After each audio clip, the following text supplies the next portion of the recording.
Welcome to Season 2 of Telling Tales. This season we meet up with some old friends and make some new ones. I'll take you on adventures through time, visit mysteries and answer questions such as where does Mustafa Khan go next? And what happened to John Paul Doherty? Welcome to Telling Tales Season 2, written and presented by me, Jeff Price.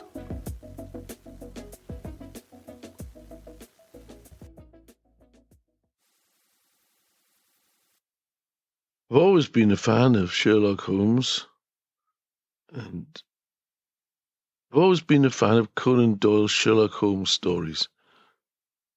And so I thought I'd write one myself. And this is called The Case of the Broken Heart. The story is recorded by Dr. John Watson, MD, of his friend and companion, Mr. Sherlock Holmes, who was the noted consulting detective of 221B Baker Street in London. The housekeeper, Mrs. Hudson, knocked at the first-floor apartment door.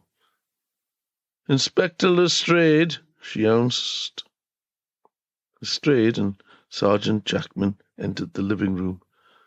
Watson drew back the curtains as the morning light streamed through the windows. The room was untidy, with newspapers scattered across the dining room table in the corner. The air was musty with the smell of pipe tobacco.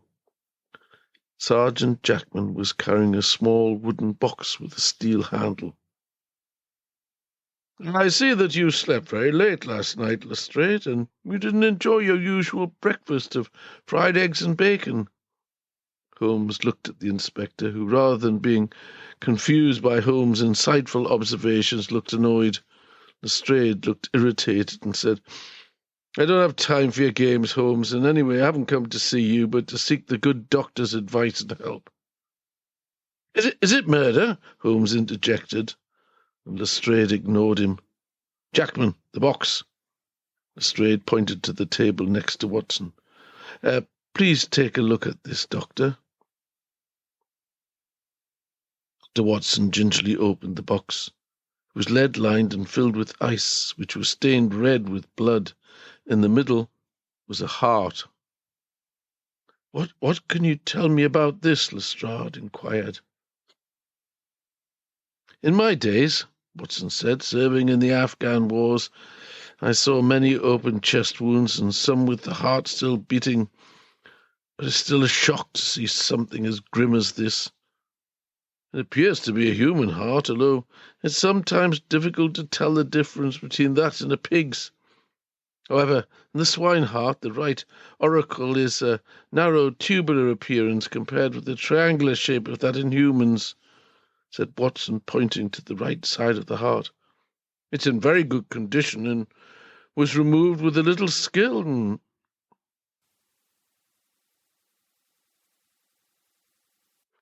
It's in very good condition and was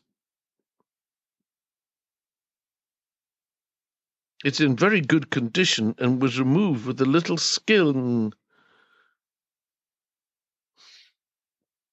It's in very good condition and was removed with a little skill, and the arteries have been cut with precision.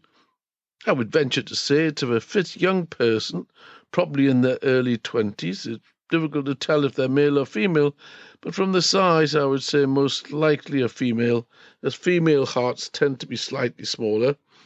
It also has to guess that it shows no sign of trauma, and that it was removed post-mortem, that the person died sometime in the last 10 hours. Where on earth did you get it?" Lestrade closed the lid and said, "About an hour ago, a dog walker brought this box into Scotland Yard. They said they found it in Hyde Park, and once they realised what was in it, they thought it best to bring it to the police." Holmes interrupted. "The box, Watson! There's clues in the box! Lestrade, let me examine the box, please." Watson noticed the "please" at the end of the sentence and knew Holmes was desperate to become involved. Please was not a word he'd heard many times come from his mouth. Rather, he treated most people with a taciturn indifference and a presumption that they were all there simply to do his bidding without argument or question. Holmes took out his magnifying glass and carefully examined the box. Ah, the box for transporting champagne. It was owned by a family who'd recently travelled from India. The wood is a deodar, you can tell from the close grain, and this wood is found mainly in Uttar Pradesh and the Punjab. I would say it was owned by a high-ranking British military officer based in Lahore, and they recently arrived by ship from Karachi or Bombay. See, the chalk storage marks on the bottom is still visible. Holmes opened the box and put his finger into the ice. Allowing for an overnight temperature in Hyde Park last night of 39 degrees Fahrenheit and the rate it appears to have melted, I'd say this ice was put in the box no more than 4 hours ago. It would have come from a building close to the park, maybe in Mayfair or the Belgravia area. There was a report this morning in the Times that Colonel Hugh Henry Gough of the Bengal Lancers has returned to London with his wife and 2 daughters. That might be a good place to start your inquiries, Lestrade. Watson looked first at Lestrade and then at Holmes. Don't you think you're making some rash assumptions, Holmes? I'm sure there could be other explanations. Indeed there could be, Holmes said in his best patronising voice. But we must always start with the most obvious, and bit by bit we will eliminate everything so that whatever remains, however improbable, must be the truth. Holmes closed the lid of the box. Lestrade turned to the sergeant and said, "Off to Scotland Yard and order the constables to go house to house in Belgravia and Mayfair. Hyde Park is already being searched for a body. This is top priority, Jackman. Now go and take the box with you. I'll follow shortly." Mrs. Hudson had heard most of the conversation and retreated downstairs to her kitchen on the ground floor. She heard the clatter of feet as Holmes, Watson and Lestrade left the house a few moments after Sergeant Jackman had left the building. 20 minutes later, Mrs. Hudson removed her apron, put on a heavy wool coat and slipped out into Baker Street. It was a short walk to the cafe in Mayfair where she ordered a pot of tea and a small slice of Dundee cake and sat down well away from the cafe's only customer.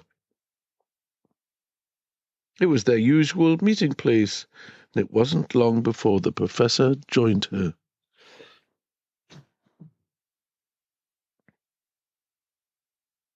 "Good morning, Martha," Professor Moriarty said in hushed tones as he removed his hat and coat and sat facing the door with his back to the wall. "I trust you are well." "Indeed I am," Mrs. Hudson answered in her soft Edinburgh accent. "Has he taken the bait?" Moriarty asked. "Yes, and soon they'll be all over Mayfair and Belgravia." "Yes, and soon they'll be all over Mayfair and Belgravia, looking for a debutante with a missing heart," Mrs. Hudson replied, her face breaking out into a wide smile. Moriarty looked pleased. "My spies tell me the police are already swarming all over Hyde Park." "Yes, they are."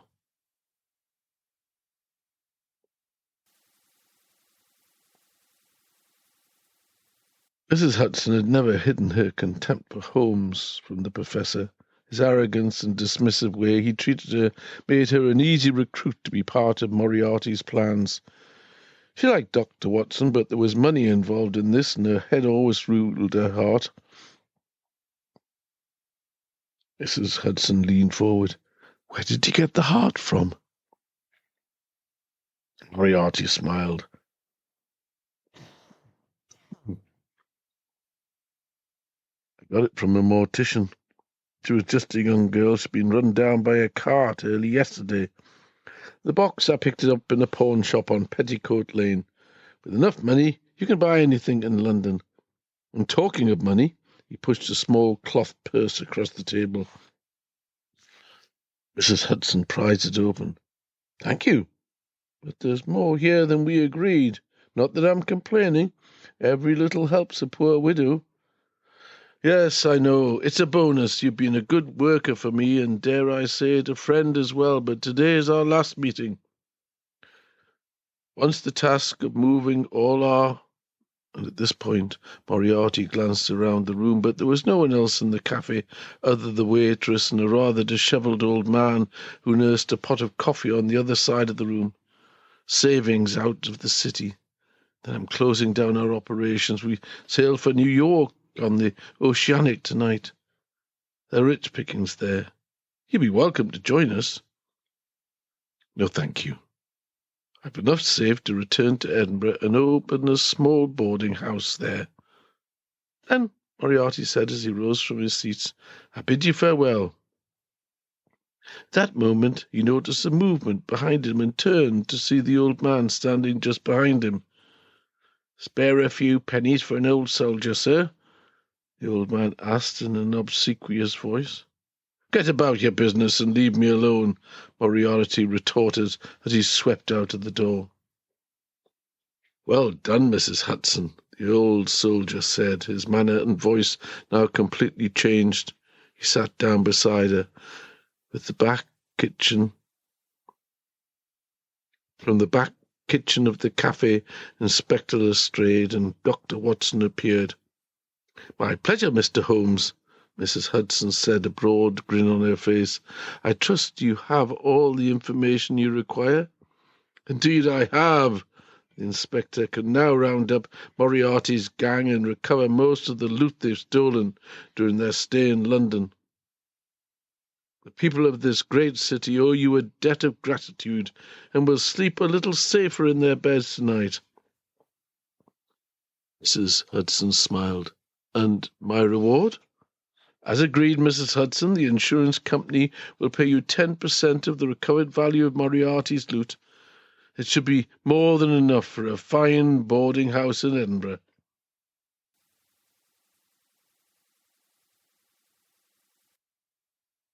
The end.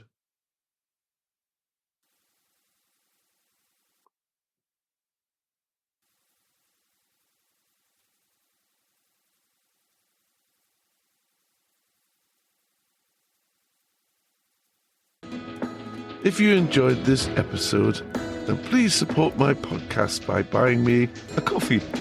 Click the heart logo in the top corner of the website page and donate. If you're on another podcast provider, then check out buymeacoffee.com and search for Jeff Price N3. Thank you. You can contact Telling Tales direct by emailing tellingtalesjeffprice@gmail.com. Until the next time, goodbye.